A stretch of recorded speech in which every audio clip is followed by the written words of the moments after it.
Okay, good morning again. Here we go again, next life. I'm in my little kitchen in France. The weather is beautiful.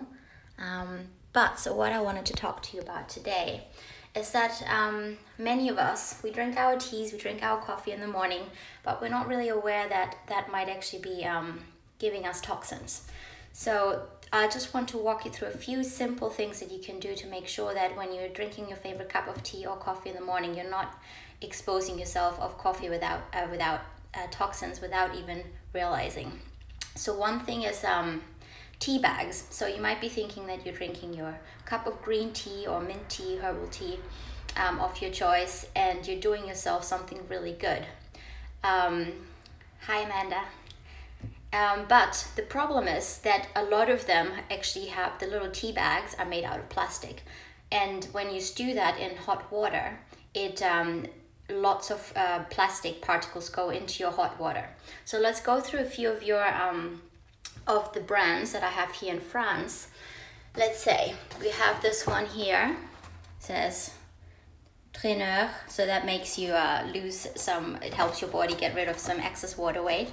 And this one actually, here you can read the label, and you probably can't read it because it's in French, but it actually says that it is made out of organic cotton and it's fully recyclable. So that's what we want.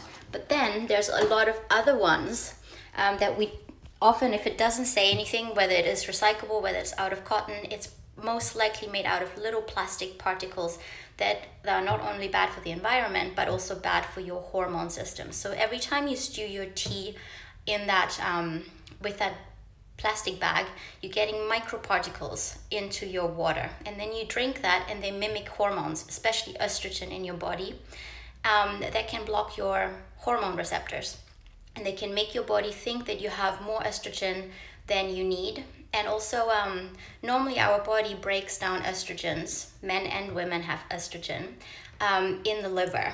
And if the body can break it down properly, there's no problem. But if it's made out of plastic, it's not real estrogen. The liver doesn't really know what to do with it, and it sends it down a really bad kind of toxic pathway that can, if that happens over a long time and the system is overwhelmed by it, it could potentially lead to problems with estrogen dominance and also cancers in the worst case scenario. But so you don't want to do that.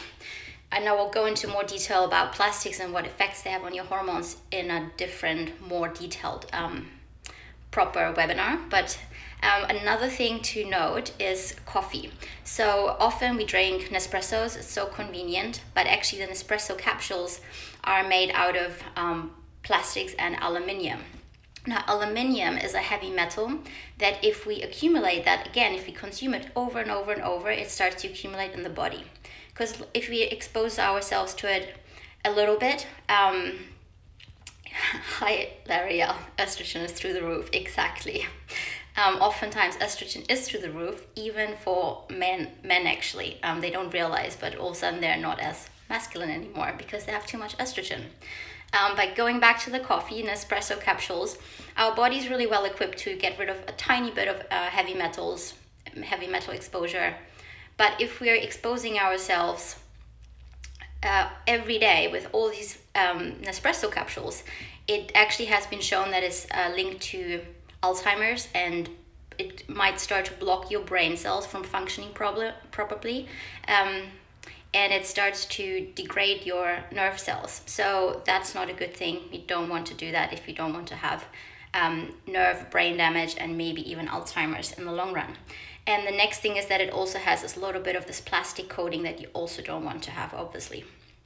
Next thing in Nespresso capsules is, and other capsules for a fact, and other coffee, is that it has normal coffee powder in it, which is one of the most heavily sprayed produce out there. So coffee and tea, you want to have it both organic, so it doesn't have the pesticides in it, because if you make coffee or tea that is normally produced and grown, you're basically just brewing yourself a big cup of pesticides, which again have their problems in the body.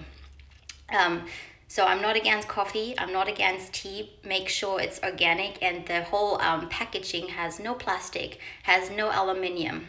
So what's the option that I recommend? I showed you with the tea bags, with little out of recyclable or biodegradable cotton is the best choice, and a lot of the good organic brands do have that option. Just read the label, or just have loose leaf ones. But then also the cups you're making them in, so you don't want to have a plastic kettle. Same thing, if you're brewing your water in a plastic kettle, bad for you. It releases micro particles of plastics into your water, into your body, blocking your hormone receptors. And then the next thing, let me think, yes, if you have a cup, if you have a coffee machine, they shouldn't be out of aluminium. A lot of the coffee makers, the cute ones from France, are out of aluminium. Make sure you have one either out of stainless steel or out of glass. Yes, so that's it for today. Let me know what you think about it. Comment. I'd love to know whether you like this content, whether you'd like to have more of it, if you have different subjects you'd like me to touch upon. And I will be uploading them onto a YouTube channel, so they are staying live, because I haven't figured out how to do this on Instagram yet.